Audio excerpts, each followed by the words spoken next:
রাসূল করিম সাল্লাল্লাহু আলাইহি ওয়াসাল্লামের স্ত্রী উম্মে সালামা রাদিয়াল্লাহু তাআলা আনহা, তিনি আগে ছিলেন আবু সালামার ঘরে।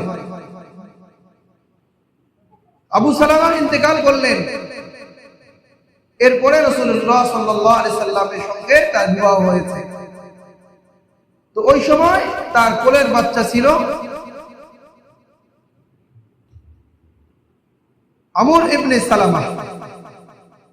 তো উমর ইবনে সালামা রাদিয়াল্লাহু তাআলা আনহু যখন একটু প্রাপ্তবয়স্ক হয়েছে, তো একদিন তিনি রাসূল করিম সাল্লাল্লাহু আলাইহি সাল্লামের সঙ্গে খেতে বসছে। তো খাওয়ার যে ইজতিমাই সংঘবদ্ধভাবে খাওয়ার একটা আদব হলো যে যে যার থেকে সামন থেকে খাবে। যদি খাবার এক ধরনের হয়, তরকারি একটা, ভাত, তাহলে কোথার থেকে খাবে? সামন থেকে খাবে। আর যদি বিভিন্ন ধরনের হয়, এখানে আপেল, এখানে কমলা, এখানে আঙ্গুর, তাহলে যেটা যেখানে আছে সেখান থেকে পরিমিত অংশ নিবে। তো খাবার খেতে বসছে, তো সে যেহেতু বাচ্চা মানুষ, তো বাচ্চা মানুষদের একটু খাবারের প্রতি বেশি কি থাকে, আকর্ষণ থাকে, চাহিদা থাকে। সে বসে এখান থেকে হাত দিচ্ছে, এখানে হাত দিচ্ছে, ওখানে হাত দিচ্ছে, যেখান থেকে নেওয়া কি করছে, শুরু করছে। রাসূলুল্লাহ সাল্লাল্লাহু আলাইহি সাল্লাম তাকে বললেন, হে বাছা, খাওয়ার সময় তুমি বিসমিল্লাহ বলবে, এটা একটা আদব। খাওয়ার শুরুতে বিসমিল্লাহ বলবে। আমাদের সন্তানদেরকে আমরা শিখিয়ে দিব, তুমি যে খেতে বসছো বিসমিল্লাহ বলছো, যে 2-4 দিন এরকম করে ধরিয়ে দিবেন, দেখবে যে তার সারা জীবন। কারণ আমার বাবা এইভাবে কি দিত, ধরিয়ে দিত। তো রাসূল করিম সাল্লাল্লাহু আলাইহি সাল্লাম তাকে শিক্ষা দিলেন যে তুমি বিসমিল্লাহ বলবে, আর ডান হাতে খাবে, আর নিজের দিক থেকে খাবে। কয়টা কথা বলছে? 3টা। বিসমিল্লাহ বলবে, ডান হাতে খাবে, এবং নিজের দিক থেকে খাবে। যে উমর ইবনে আবু সালামা রাদিয়াল্লাহু তাআলা আনহু, তিনি বলেন যে এরপর থেকে সর্বদাই আমি এইভাবেই খাবার খেয়েছি। সুবহানাল্লাহ।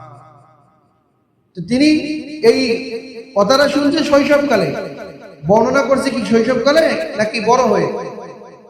বড় হয়ে। রাসূলের হাদিস এটা বর্ণনা করেছেন, রাসূলের কাজ। এটি বুখারী শরীফে 5376 নম্বর হাদিস। তো তিনি বর্ণনা করলেন যে ওই যে রাসূলের থেকে শুনছি, তখন থেকে নিয়ে কোনদিন এই আমল আমার কি করেনি, ছেড়েনি। সুবহানাল্লাহ। তাহলে দেখেন আজকে আমরা কত হাদিস শুনতেছি, রাসূলের কত সুন্নাহের কথা শুনতেছি, যে আমরা শুনি হুজুর বলার বলছে, হ্যাঁ, আমরা আমাদের মতো চালাইতেছি। না জীবনের সুন্নাহ আছে, না জীবনে রাসূলের আদর্শ আছে, না রাসূলের ব্যক্তিগত বা সামাজিক যে আদব শিষ্টাচার গুলো আছে সেগুলো আমরা নিজের জীবনে গ্রহণ করতেছি। এইভাবে যদি আমরা বাদ দিতে থাকি তাহলে কতটুকু মানলাম? ওই ফরজ কিছু নামাজ, আর কিছু রোজা, কিছু হজ, যাকাত, এগুলির নামেই তো শুধু ইবাদত। আল্লাহ তাআলা বলছে আমলে সালেহ। আমলে সালেহ মানে পুণ্যের কাজ, সুন্দর কাজ। তো মানুষের জীবনে যত ভালো কাজ আছে সবগুলো কি আমলে সালেহ।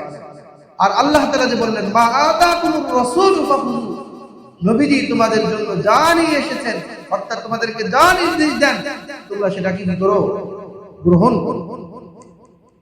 সম্মানিত হাজিরিন, তো সাহাবায়ে কেরামরা নবীজির প্রত্যেকটা কাজ, প্রত্যেকটা কথাকে ওইভাবেই কি দিতেন, গুরুত্ব দিতেন।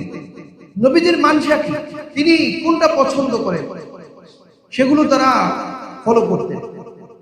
যে এমন একটা কাজ করলাম যেটা নবীজি কি করতেছে না, পছন্দ করতেছে না, তো সেটাকে কিভাবে বাদ দেওয়া যায়, কিভাবে ত্যাগ করা যায়, সেটার জন্য তারা পাগল করা ছিলেন। যেমন এখানে হাদিস আসছে